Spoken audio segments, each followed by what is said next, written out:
Hello Year 4 and welcome to week 3, your 10 in 10 answers. Number 1, the question is 3/4 of 32. 32 is my whole. I've split it into 4 equal pieces. Each of those is worth 8.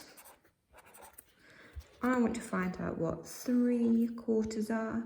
So 3 lots of 8 equals 24. 24 is my answer. On number 2, it's nice and easy. We've got 6,001 and I'm adding on 1,000. So all that changes is my 1,000 column. If I add another 1,000 on, it becomes 7,001. On question number 3, I've got 76 divided by 100. So I'm going to draw my place value chart for this one. So I've got my tens, my ones, my decimal point, then I've got tenths, hundredths, and thousandths.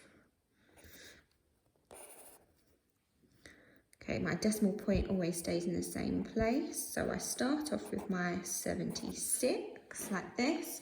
I'm dividing by 100, which means my number is getting smaller. Because it's 100, I'm going to move it 2 spaces to the right.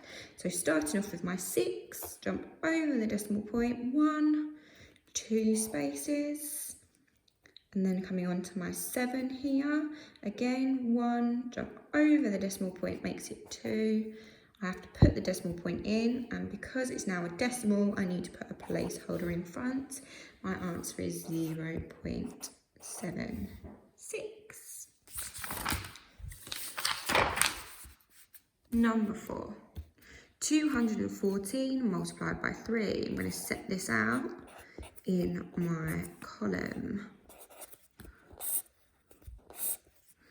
So I've got 3 times 4, which makes 12. Put the 2 in, carry the 1 across. 3 times 1 is 3, so I've got 3 tens. Add on the 10 that's underneath, makes 4 tens. 3 times 2, 3 times 2 hundreds. 3 times 2 is 6, which gives me 600. So altogether I've got 642. Number 5, 6/7, take away 2/7. I can either draw this out, so I could draw out my 7ths. 1, 2, 3, 4, 5, 6, 7, like this. I start off with 6 of them. 1, 2, 3, 4, 5, 6, and take away 2. How many have I still got coloured in? 1, 2, 3, 4 out of a possible 7. So my answer is 4/7. Number 6, 35 divided by 7. So I'm going to set this out in my bus stop. 35 divided by 7. Now, hopefully, I know my times table facts to help me figure this one out. So I've got 7s into 3, I can't do. 7s into 35, go 5. So my answer is 5. Number 7, 907, take away 492. Starting with my 1s, 7, take away 2, leaves me with 5. Moving on to my 10s column, whoops, I've got 0, take away 9. Well, that's not possible. I can't take 9 away from nothing. So I need to go next door and I need to exchange. So I'm going to take 1 away from this. This becomes 8.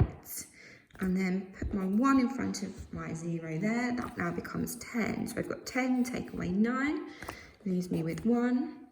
And then finally, moving on to my hundredths column, 8 take away 4, leaves me with 4. My answer is 415. Number 8, we've got a missing number problem here.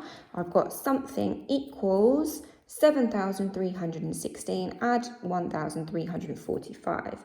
I know that my equal sign means it needs to be the same as, so whatever's on this side needs to be the same as this. So I need to work out what this is. I've got 7,316 and I'm adding 1,345. Again, I start with my smallest value, so I'm going to start with my ones column. 6 add 5 gives me 11. I can't have 11 in this column here, so I put the 1 in and I carry the 10 across. I've got 4 10s, add 1 10, which equals 5 10s. Not forgetting to add the 1 on underneath gives me 6 10s. Moving on to my hundreds column, 3 hundreds, add 3 hundreds gives me 6 hundreds. And then finally my thousands column, 7,000 add 1,000 gives me 8,000. My answer is 8,661. On number 9, 231 multiplied by 0. Really nice and easy, this one. Whatever we multiply by 0, the answer is 0. 231 lots of nothing is still going to be nothing. And finally, question 10. 30 multiplied by 5. I could set this out into my column, or I could use my times table facts. 5 times 0 is 0. 5 times 3 is 15. 150 is my answer. If I knew what 3 times 5 was, 15, then all I needed to do was make it 10 times bigger. There we go. Hopefully you've got 10 out of 10. Let us know how you've done. Speak to you soon. Bye.